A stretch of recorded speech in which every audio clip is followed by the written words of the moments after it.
At 76, Meryl Streep is finally pulling back the curtain on one of her most unforgettable roles.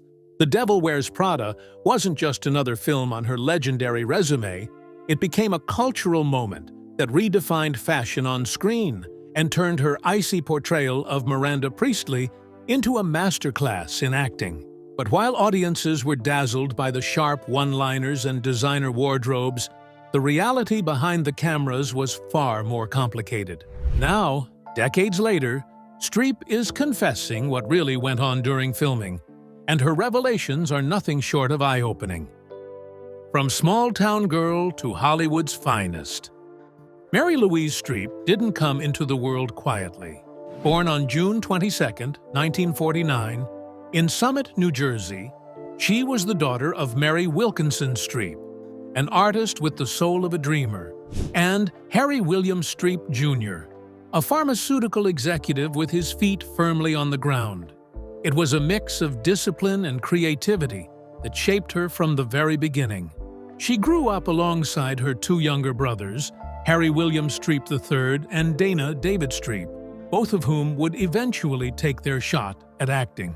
But it was clear early on that Meryl, their big sister with sharp instincts and a world of imagination, was going to walk a different path.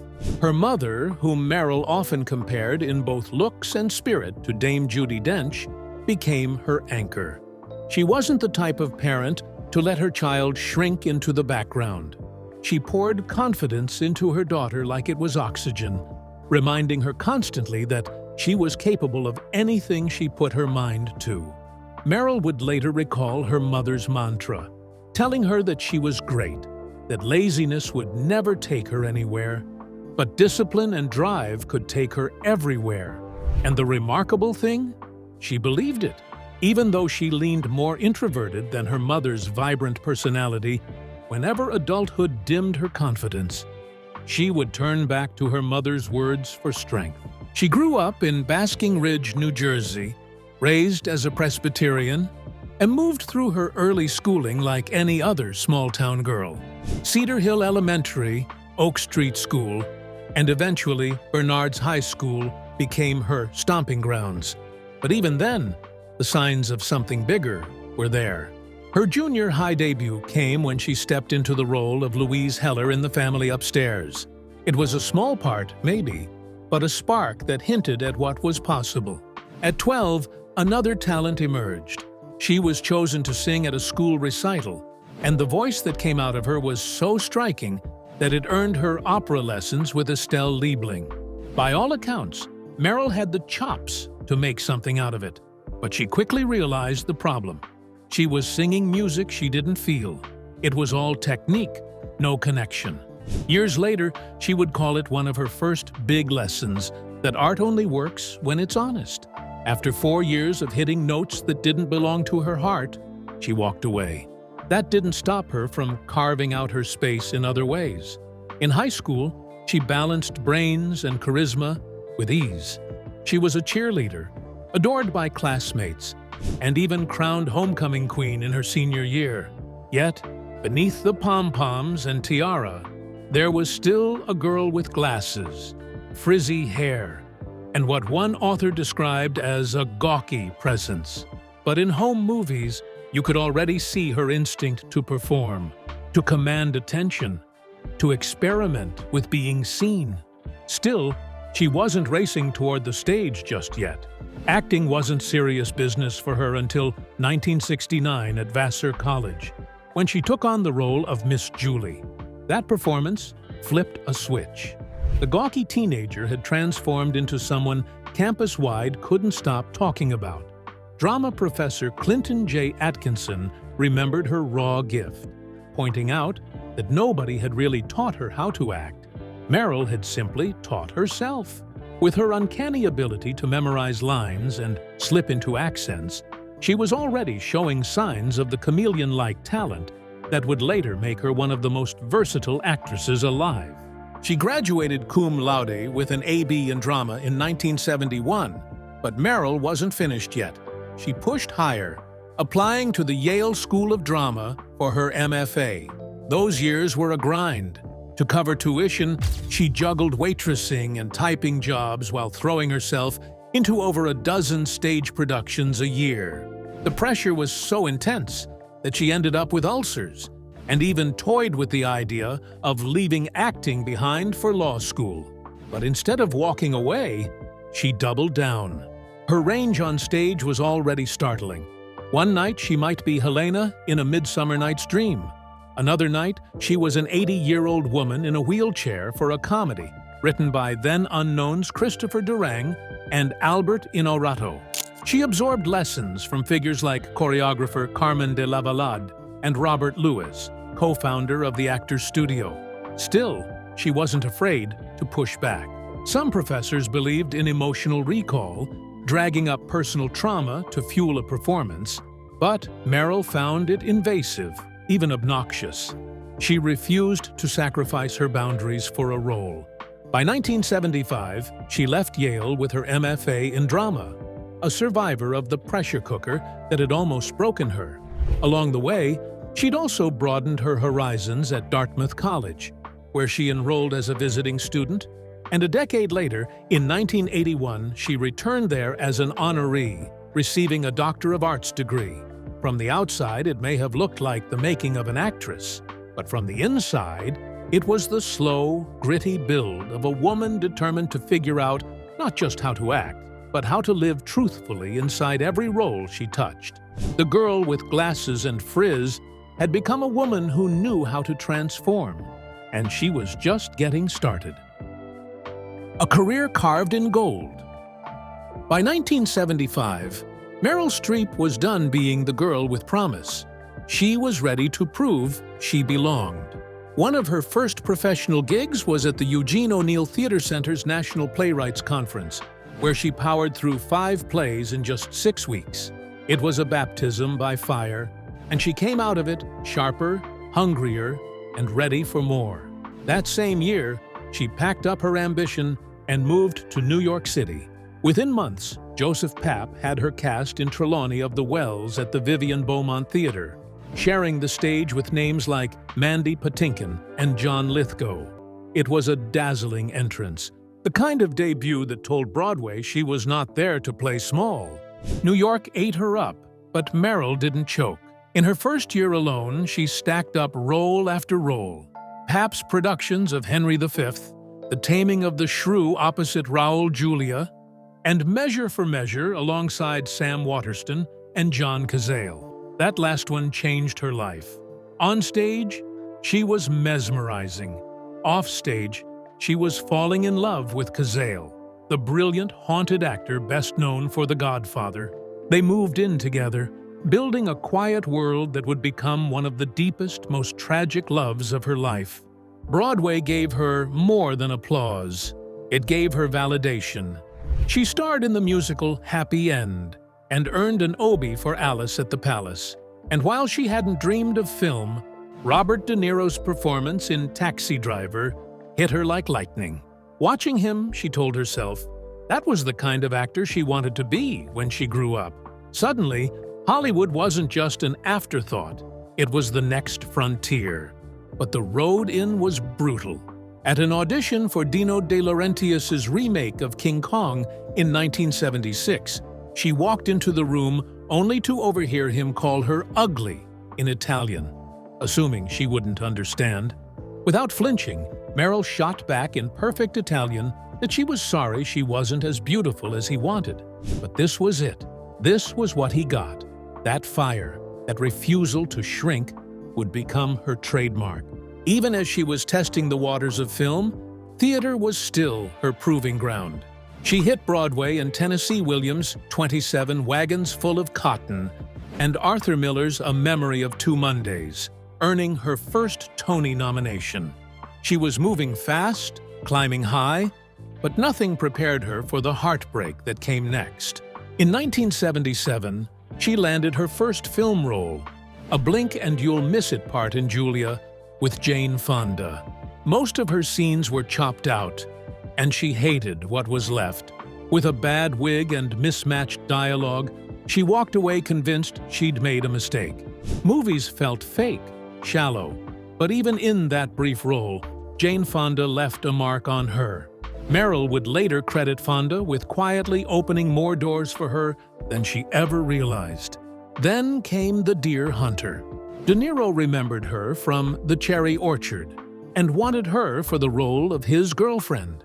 It should have been just another supporting part, but for Meryl, it was deeply personal. Because John Cazale, by then diagnosed with terminal lung cancer, had also been cast. She took the role not for ambition, but for love, just to stay close to him. Her character might have been vague and small-town, but Meryl filled her with quiet dignity, making audiences feel the unspoken weight women often carried. Critics noticed. The film earned her first Academy Award nomination, and suddenly, she wasn't just a stage actress anymore. She was a star on the rise. Then came the movie that changed everything, Kramer vs. Kramer. Cast opposite Dustin Hoffman, Meryl played a wife who walks out on her husband and son. The original script painted her as a villain, cold, selfish, one-dimensional. Meryl refused. She argued that real women who left marriages weren't caricatures. They were complex, torn, often desperate. She demanded changes, and the filmmakers listened. She even rewrote her own dialogue in 2 pivotal scenes, despite Hoffman's resistance. He didn't make it easy. At first, he couldn't stand her relentless drive, but both he and the director eventually admitted it. She was obsessive, tireless, and brilliant. The role divided audiences. Feminists debated it, critics dissected it, but no one could deny the power she brought to the screen. Stephen Farber called her one of the rare performers who could make even routine moments shimmer with mystery. And when she won the Golden Globe and the Academy Award for Best Supporting Actress, an Oscar she famously left in the ladies' room after her speech, her reign over Hollywood officially began. The 70s made her a force, but the decades that followed would prove her staying power. In 1995, she stunned audiences again in The Bridges of Madison County. Clint Eastwood adapted Robert James Waller's novel, and while Meryl hated the book, she knew the script offered something rare, a love story written for a woman her age. She gained weight, changed her style, and pulled inspiration from Italian icons like Sophia Loren and Anna Magnani. What could have been a sappy soap opera became, in her hands, a breathtaking portrait of longing and sacrifice. Critics called it luminous. Audiences turned it into a $70 million hit. Longworth later argued that Meryl cracked open Hollywood's doors for middle-aged women, proving they could be romantic heroines too. And then, The Devil Wears Prada. By this point, Meryl was already untouchable. But her turn as Miranda Priestly was something else entirely. Cold, commanding, razor-sharp, she embodied the terrifying fashion editor with such perfection that critics couldn't stop raving. Roger Ebert described her as poised and imperious. Audiences just couldn't get enough. The film raked in more than $326 million worldwide, making it her biggest commercial success to date and earning her yet another Golden Globe and a record-breaking 14th Oscar nomination. From off-Broadway stages to becoming Miranda Priestly, Meryl's rise wasn't a smooth glide. It was rejection, heartbreak, reinvention, and grit.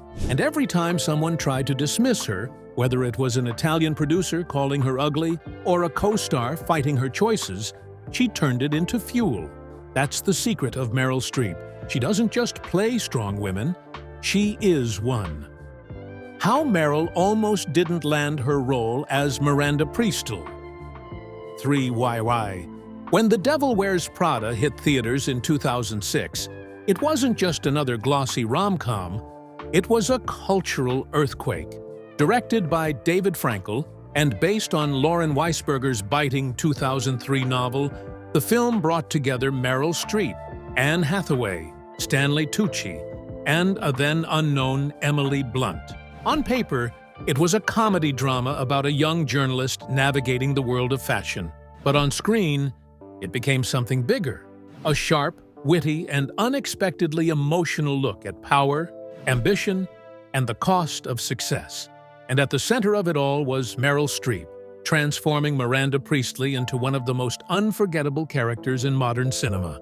But while we've grown to love and admire Streep's portrayal, Meryl Streep almost didn't make it into The Devil Wears Prada. Hard to believe now, but back then, the idea of casting her as Miranda Priestly sounded absurd to some of the people in charge. The studio's plan was simple: create a glossy, fun fashion movie with Anne Hathaway as the bright-eyed lead. That was safe. That was predictable.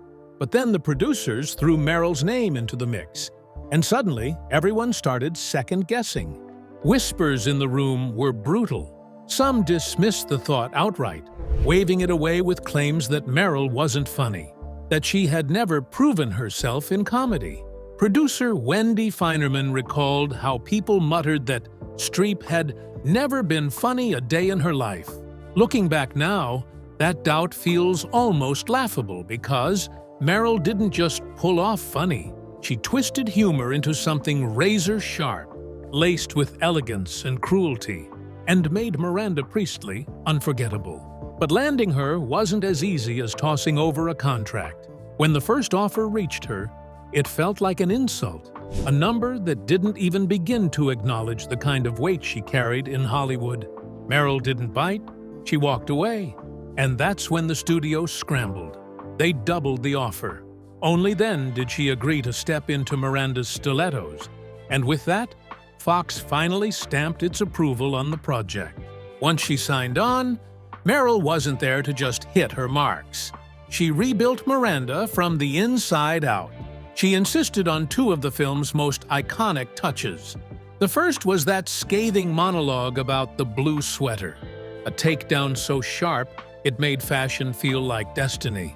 The second was Miranda's vulnerable hotel room scene.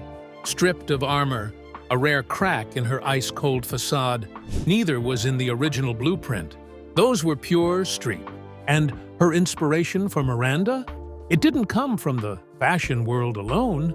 She borrowed the quiet power of Clint Eastwood, whose soft voice could silence a room, and the piercing presence of director Mike Nichols. She layered in the highbrow elegance of women like Carmen Delorifice and Christine Lagarde, giving Miranda that regal, untouchable aura. The genius was in the restraint. Everyone expected Miranda to thunder, but Meryl made her whisper. That choice turned the character into something chilling, magnetic, impossible to look away from. Anne Hathaway later admitted it was so unexpected and brilliant. What started as the studio's gamble became a masterclass in risk paying off. Without Meryl, The Devil Wears Prada would have been another pretty movie about clothes. But with her, it became legend. That was Meryl the actress. But Meryl the woman. Her real-life story of love and loyalty reads very differently from the icy queen of Runway magazine. A love story that stood the test of fame. For decades, Meryl Streep's personal life was the opposite of her career. Quiet, steady, and never the stuff of tabloid frenzy. Unlike her peers, who often found themselves splashed across headlines, Streep kept her love life simple. Two great loves. That was it. So when whispers began that the three-time Oscar winner might be romantically linked to comedy legend Martin Short, jaws dropped. Suddenly, Hollywood had a new, unexpected pairing to obsess over. On paper, they couldn't be more perfectly mismatched, and that's exactly why it works. Streep, the woman with 21 Academy Award nominations under her belt, more than anyone in history. And Short, the sharp-tongued comedy icon with Emmys, a Tony, and some of the funniest films of the last 4 decades, both sit comfortably in legend territory. They also happen to be the same age, 75, and at this stage in their lives, nobody expected a plot twist like this. To understand why the idea of Streep with Short has the world buzzing, you have to rewind to her first great love story. Before her 39-year marriage to sculptor Don Gummer, there was John Cazale, the beloved actor who gave us Fredo Corleone in The Godfather. According to biographer Michael Schulman, Streep first met Cazale on stage in 1976 during an off-Broadway production of Measure for Measure. She was just 27, still finding her place in Hollywood, while he was already revered, thanks to The Godfather, Dog Day Afternoon, and The Conversation. They fell fast. Schulman wrote that their romance unfolded quickly, even though Cazale himself was known for moving through life at a slower pace. The couple were inseparable, sharing dinners in Little Italy, living together in Tribeca, and earning the admiration of their inner circle, which included heavyweights like Al Pacino and Robert De Niro. Then came the heartbreak. In 1977, Cazale was diagnosed with terminal lung cancer. Streep never left his side. She even accepted a role in The Deer Hunter, a film she wasn't particularly drawn to, just so she could stay close to him while he played his final role. When producers considered firing Cazale due to insurance costs, De Niro reportedly stepped in to cover them himself. That solidarity kept Cazale in the movie, but it couldn't stop what came next. Cazale died in March 1978, and Schulman described how Streep pounded on his chest in grief, only for him to open his eyes one last time to reassure her that it was all right. Months later, The Deer Hunter was released, earning critical acclaim and becoming the fifth consecutive film of Cazale's career to score a Best Picture nomination. It also earned Streep her very first Oscar nod. She later admitted that his death forced her to confront her own mortality, saying it changed the way she looked at life. Later that year, fate handed her a new chapter. Through her brother Harry, she met sculptor Don Goomer, who offered her comfort when she was at her most vulnerable. What began as letters turned into love, and by September 1978, the two were married in her parents' garden. Together, they built a seemingly unshakable marriage that lasted nearly 4 decades, raising 4 children: Henry, Mamie, Grace, and Louisa. Streep often credited him for being the anchor of her life.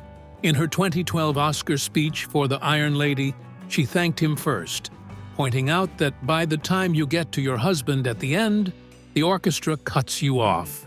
But even the most picture-perfect love stories can falter. In 2023, it was revealed that Streep and Gummer had actually been separated for more than 6 years, though they continued to care deeply for one another. By then, rumors about Martin Short were starting to get louder. Their connection wasn't sudden. The earliest reports of them being linked date back to 2015, when Streep attended one of Short's Broadway shows. For years, their public appearances together were explained away as professional camaraderie between two titans of the industry. That changed in 2023, when Streep joined the cast of Only Murders in the Building, playing Loretta Durkin, the love interest of Short's Oliver Putnam. Art started imitating life, and fans couldn't ignore the chemistry. By early 2024, rumors swirled that the two were more than just colleagues. But Short was quick to tamp it down, telling a podcast that they were simply very close friends. Streep's camp echoed the same line, and yet, those hand-holding photos at the Only Murders Season 4 premiere in August 2024 said otherwise. The speculation only grew louder when the pair spent Valentine's Day 2025 together at the SNL 50 Homecoming concert, laughing, clapping, and, according to onlookers, looking every bit the couple. By March 2025, Page Six cited a source who claimed the two had been quietly dating for well over a year. That insider said Streep couldn't resist Short's charm, describing him as a gentleman who kept her laughing and filled her life with positivity. Their families, the source added, were delighted by the relationship and thought the two were adorable together. Whether they're just friends or something more, one thing is clear. Meryl Streep, who has spent a lifetime crafting some of the most indelible characters on screen, might finally be living out one of her most surprising roles off-screen. a love story nobody saw coming. But while her personal life was suddenly lighting up gossip columns, her professional life carried its own myths. Few stories have lingered longer than the one about what really happened behind the scenes of The Devil Wears Prada. At 76, Meryl Streep confesses what really happened on the set of The Devil Wears Prada.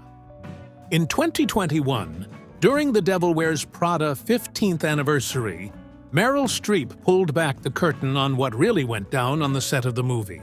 And let's just say what she revealed is as icy as Miranda Priestly's glare. When the film hit theaters in 2006, it instantly cemented itself as more than just another fashion flick. Based on Lauren Weisberger's novel, rumored to be inspired by her days as Anna Wintour's assistant, it stripped the gloss off the fashion industry, revealing the cutthroat, dog-eat-dog mentality beneath the couture. It was glamorous, ruthless, and magnetic all at once. The movie had viewers either running toward fashion with stars in their eyes or sprinting away from it in fear. And at the heart of it all was Streep, turning